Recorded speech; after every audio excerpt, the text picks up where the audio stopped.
Speriamo che abbia abbastanza batteria. Potrebbe spegnermi, sì? Vabbè, c'è qualcosa che vibra.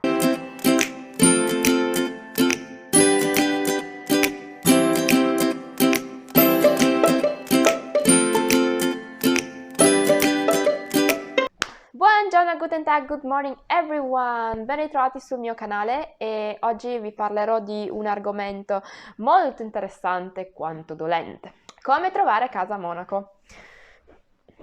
È impossibile, arrendetevi. Fine del video. No, sto scherzando. In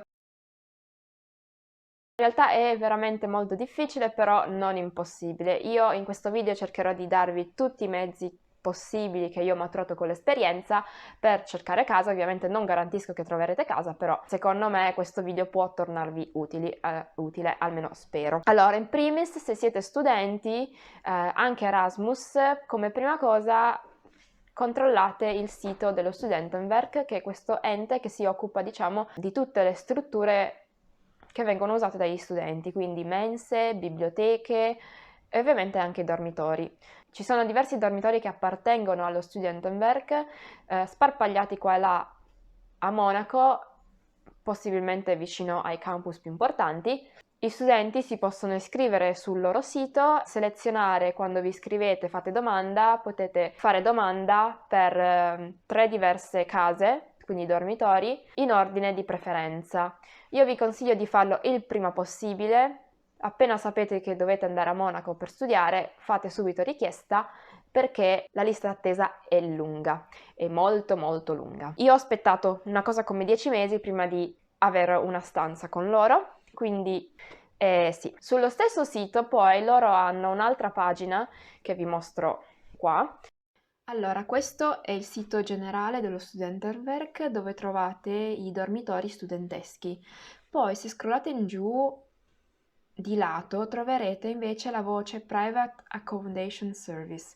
Qua le persone possono pubblicare annunci privati, però per vederli vi dovete prima iscrivere come studenti che cercano casa. Permettono a privati di postare annunci d'affitto case, stanze, ad un prezzo che va dai 300 ai 600 euro, quindi la fascia di prezzo abbordabile.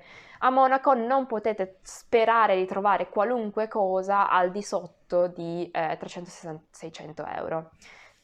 Nei dormitori la fascia di prezzo va dai 290 ai 400 euro. È la cosa più conveniente che uno studente può ottenere, ovviamente c'è una lista d'attesa parecchio lunga.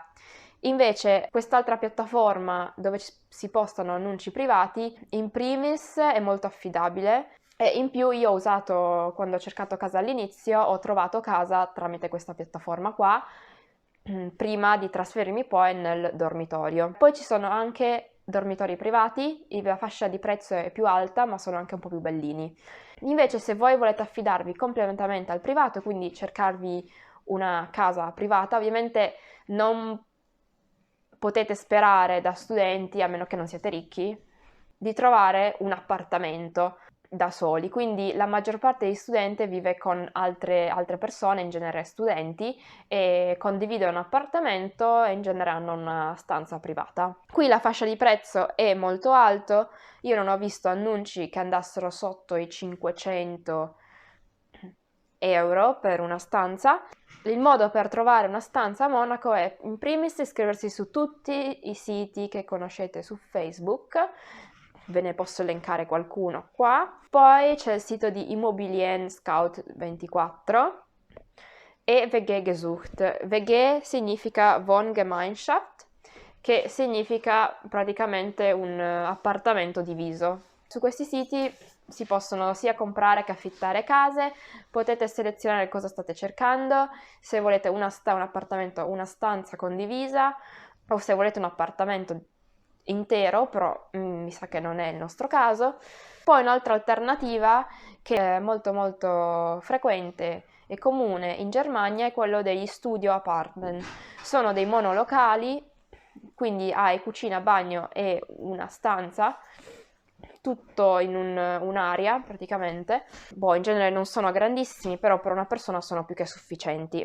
Anche in questo caso i studio apartment sono costosi, vanno dai 600-900 euro, penso.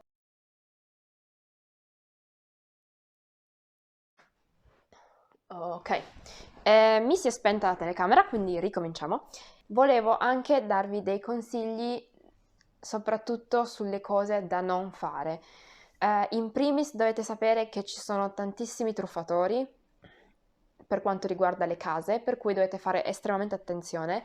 Se vedete l'annuncio di una casa troppo bella e ad un prezzo molto basso, per esempio sotto i 500 euro, diffidate perché molto probabilmente è un truffatore. In più non accettate di pagare nulla prima di vedere la casa in persona o tramite video tour, diciamo. Se poi avete dei coinquilini, chiedete di parlare con i coinquilini, perché penso che anche loro siano interessati a conoscere la persona con cui andranno a vivere. Quindi assolutamente non pagate prima, non firmate contratti volatili, perché a me è capitato che, soprattutto su Facebook, mi hanno contattato moltissime persone che mi dicevano: sto affittando questa stanza bellissima, larghissima, a 450 euro. Purtroppo non sono a Monaco, ti posso mandare le chiavi e il contratto per posta, però tu mi devi anticipare tot dei soldi. No, non fate sta cosa, assolutamente no. Controllate anche magari, che ne so, se su Facebook cliccate sul profilo di questa persona e in genere se sono stati creati molto presto e non hanno niente, non contengono, il loro profilo non contiene niente, vi deve, diciamo, incuriosire il perché. E niente, questo è tutto per questo video, spero che vi possa tornare utile e ci vediamo al prossimo video. Se vi è piaciuto il video mettete un like, continuate a seguirmi, ciao! Ho provato melone? Melone!